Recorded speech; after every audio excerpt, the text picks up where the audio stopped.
Take your Facebook page management to the next level by building a powerful team.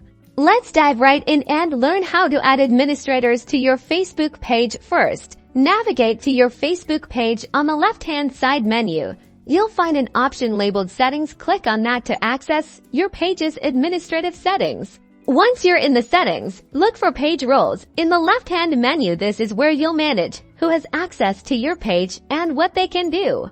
Now, to add a new admin, you'll see a section titled Assign a New Page Role in the input field. You can start typing the name of the person you want to add. Make sure they're already your Facebook friend, or you can invite them by email if you know their associated email address with Facebook.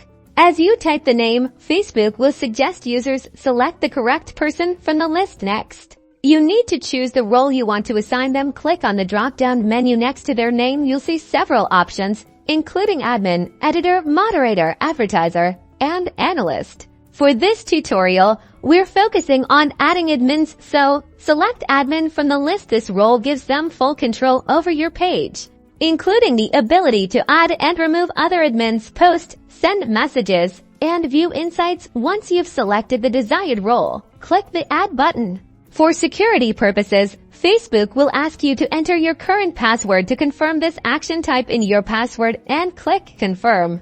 And just like that, your new administrator has been added. You'll now see them listed under existing page roles with their assigned role clearly indicated. You can always come back to this section to change their role or remove them entirely. Effectively managing your Facebook page with a team has never been easier. Happy page managing.